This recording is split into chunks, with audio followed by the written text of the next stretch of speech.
Welcome back to another episode of 100 Yards of Football, Sports Talk Radio. I'm your producer, Jeremiah Long, and joining me to talk about John Hannah is our founder and our original creator from all the way back on AM radio, Mr. Vincent Turner, and a legend in his own right, here to talk about legends, Mr. Harper LeBel. How's it going?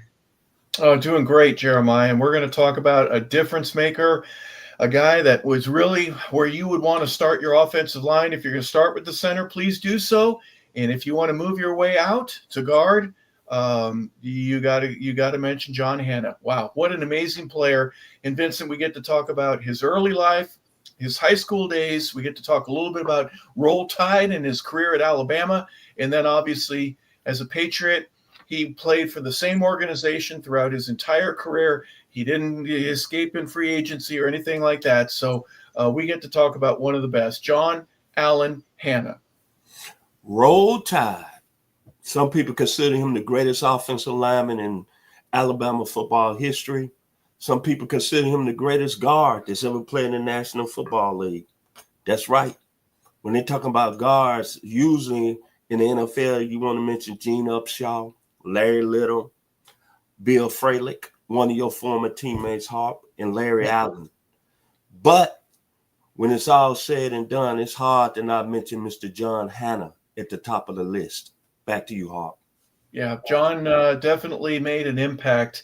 He wasn't the biggest you've ever seen, about 6'2", 280 pounds, give or take, by the time he had made it with the Patriots. But he was something else, and we'll talk about him. We'll do so right now. Born on April 4th, 1951, John Allen Hannah was born in Canton, Georgia. He has ties here to the great state of Georgia, but he was raised in Albertville, Alabama. His father, whose name was Herb, he played in the National Football League back in 1951, right when John was born. He was with the New York Giants. He only played for 1 year there. He also had two brothers that played. He had an uncle that was a part of Alabama football. So football was a part of John's life from very early on. But at the time that he was born, he was an 11-pound baby. And even when he was growing up, he would admit later on, he goes, yeah, I was fat, right? So chubby, husky, whatever adjective you want to put on it, John was a big kid all the time. He was 150 pounds back when he was an eighth grader. And just a big boy. He played on the junior high team while he was still in elementary school because of his size. He would waddle, is what his father said at one point when they were reflecting back on the film that they would watch. And he looked like a penguin when he was out there. But he began to work for his dad on the family farm back when he was a kid. And back in those days, you had some heavy machinery, but basically who was there to lift the bales of hay? It was your kids. And so John learned from a very early age that his strength and his power was formulated by his ability to help out the family on the farm. And power and strength and quickness, speed, all of that started to come together when he got to high school. He learned to adjust his power and use it for the powers of good, if you will, much like Superman or Captain America. He used his powers for good. He was a football player. He wrestled. He was on the track team, and that he threw the shot, the discus, and he was breaking records all throughout. So Vincent, very early on in his career, he learned that he could take his shape and kind of mold it and shape it. He never was going to be a thick chest, little waisted guy, but he learned how to perform and to do so with strength and power in ways that he was able to take advantage of.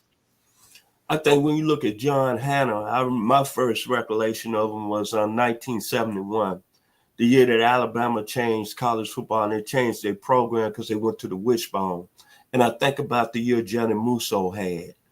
And I think Johnny Musso was SEC Player of the Year offensively that year, but John Hannah played a big role in that because of his blocking. And if you know the wishbone, a lot of those guys have to kick out hard and run outside and open the lanes. And that's when I said, hey, following him then, this guy's got a chance to be really good. Then in 72, he had an All-American year and then get drafted by the New England Patriots. But one thing I think about John Hannah, I think about all the great offensive linemen that they had over the last few years at the University of Alabama. For gentlemen we had on the show, and Mr. Mike Johnson, to Dwight Stevenson, to Billy Neighbors, to Cecil Dowdy. There have been some great offensive linemen that came through Alabama, and still to this day, when you hear talk shows, you hear people talk about Alabama football, John Hanna's name comes at the top of the list. And think about who he blocked for while he was there at Alabama. I mentioned the Italian stallion, Mr. Musso, but the great legendary Wilbur Jackson. He was already kind of a man that we knew was going to have a Hall of Fame career when he got with the New England Patriots. Back to you, Harper.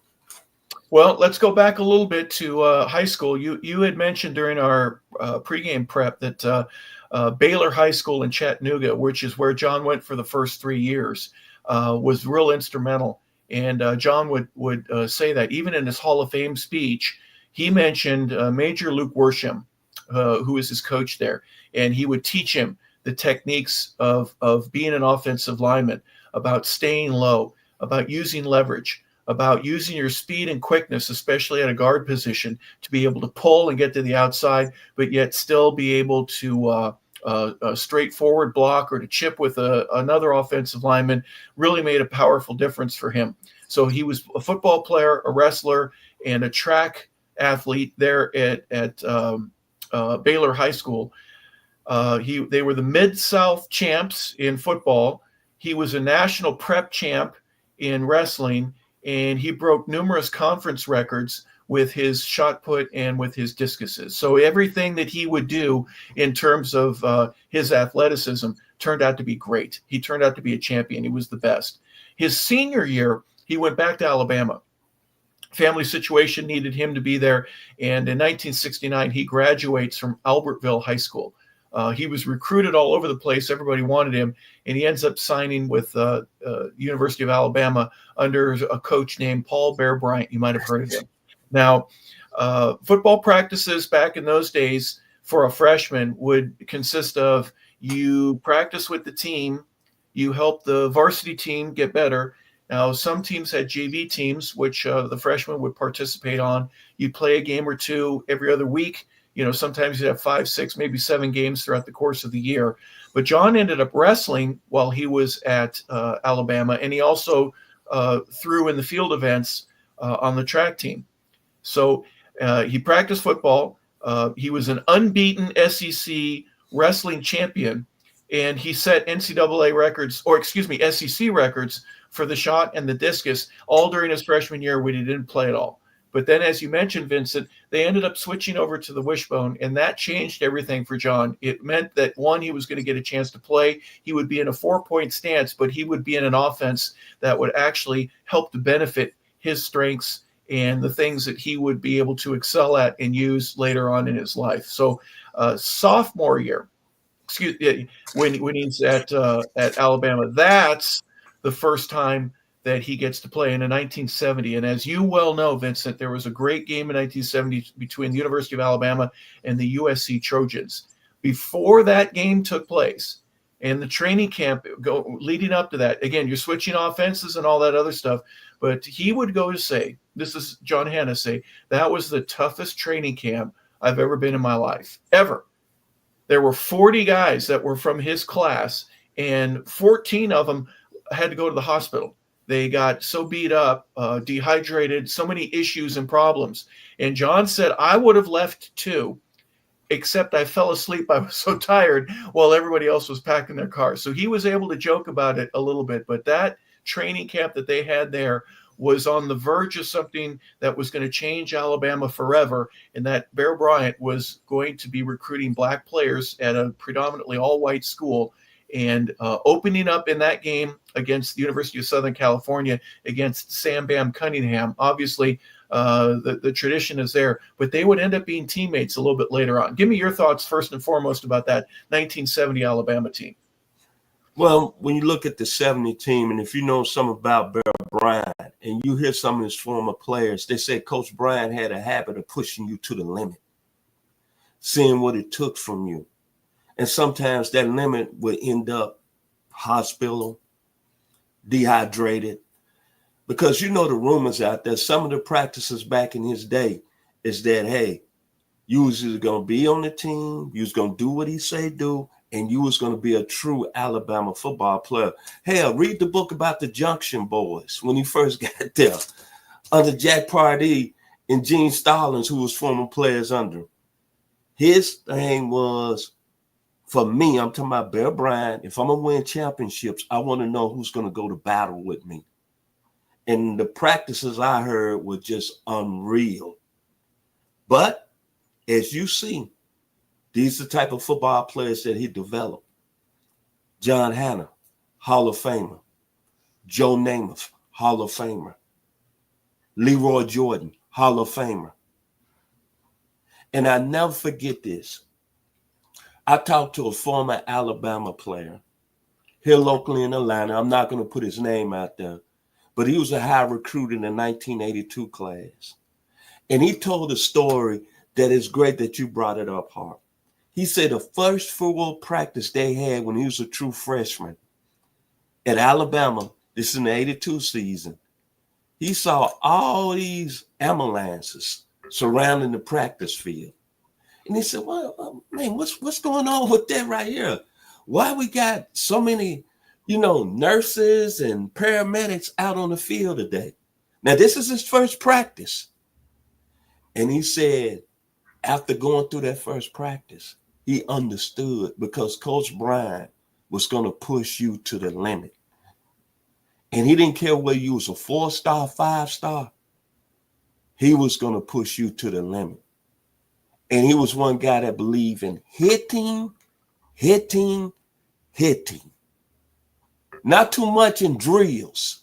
Hitting. Back to your heart. Yeah, John was quoted as saying, Coach Bryant didn't care if you were the best, but he wanted you to be the toughest. There was a difference between the two. And if you were the toughest and you were the best, obviously that was the best combination that you could possibly imagine. Things started to change for John in that 1970 year when they knew he was going to play.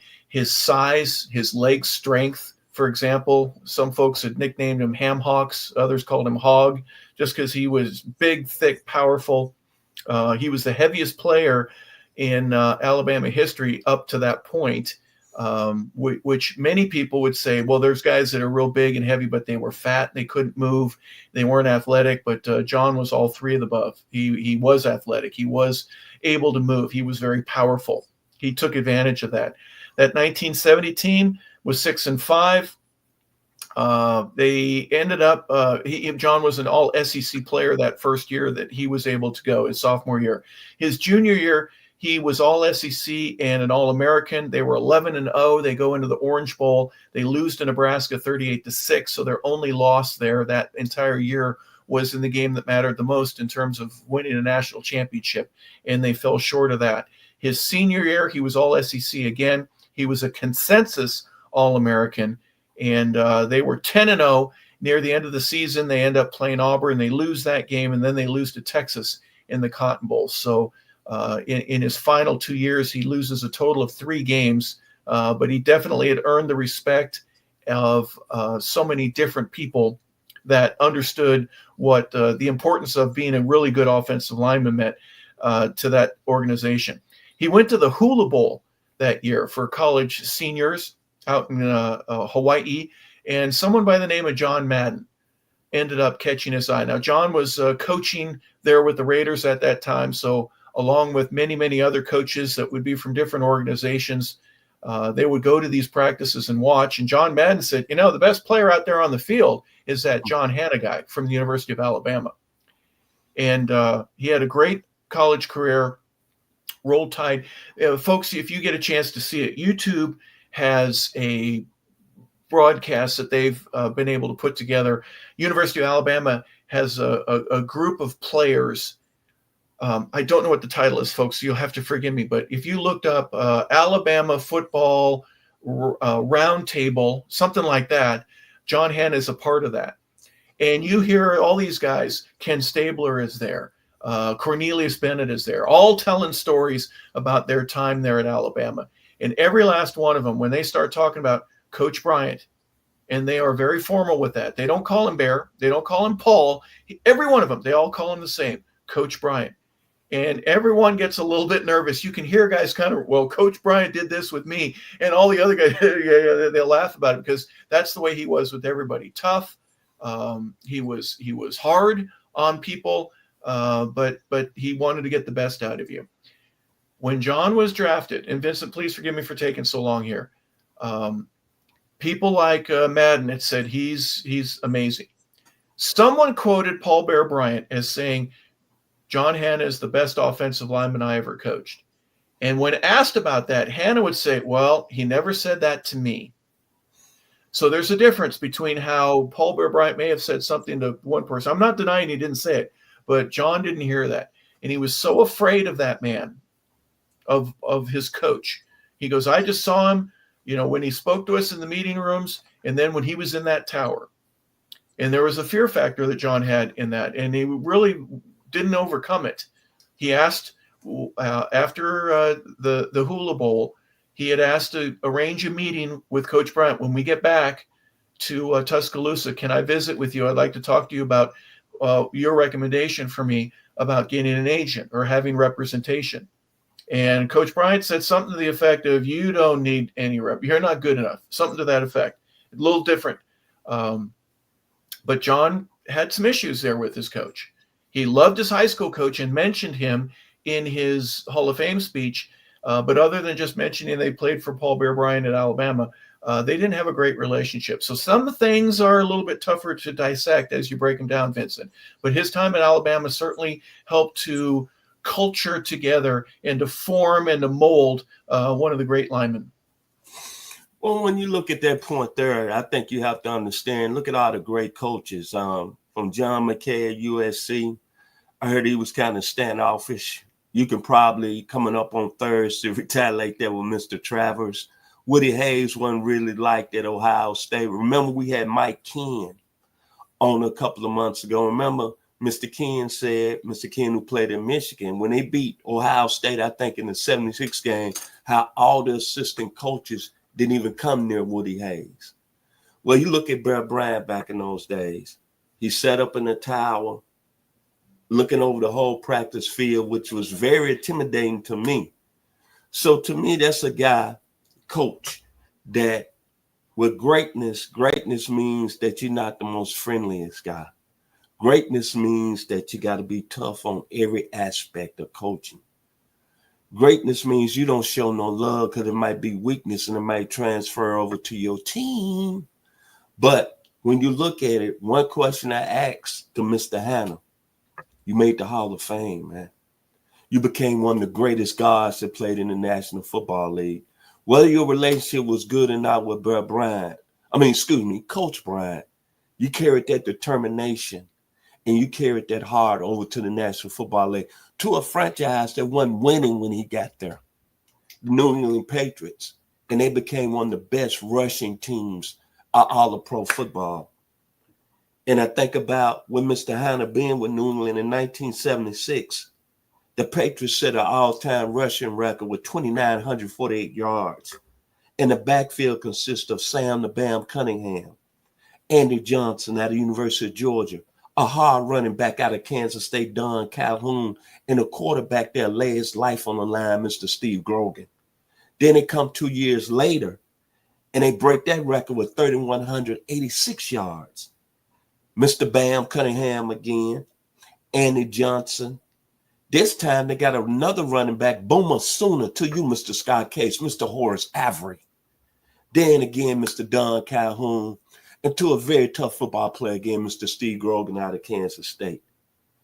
And Mr. Hannah, along with Leon Gray, out of Jackson State, offensive tackle, formed the best side of the left side of the line ever in pro football history. So I wouldn't feed into that with Bear Bryant. I think Mr. Hannah handled that real well, and look how his career went. Back to you, Harp. Well, his career as a pro was absolutely amazing. During that process, Bucko Kilroy who was the general manager of the New England Patriots, scored him out as high as he'd ever given to anybody. It was a perfect score. Chuck Fairbanks calls him. Chuck was the new head coach with the New England Patriots.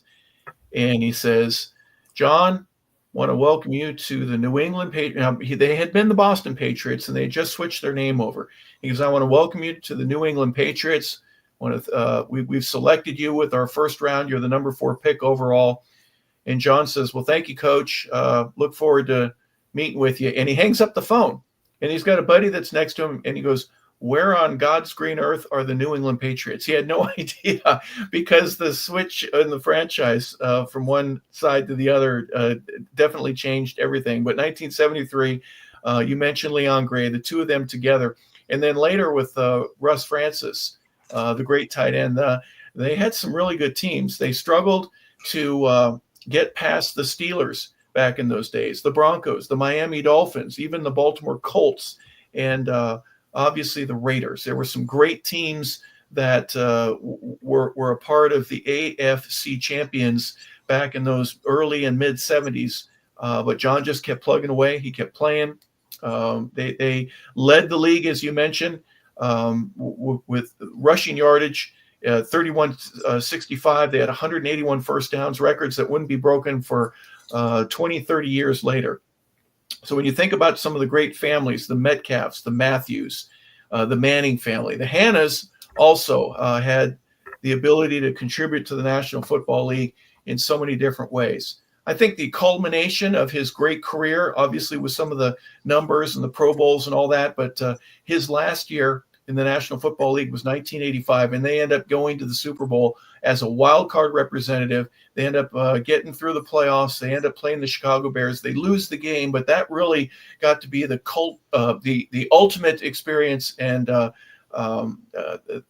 great culmination of his career ends up at a Super Bowl and as an AFC champion. Anything else that we're missing here before we decide to just give his accolades and some of the great features that were a part of John Hanna's career?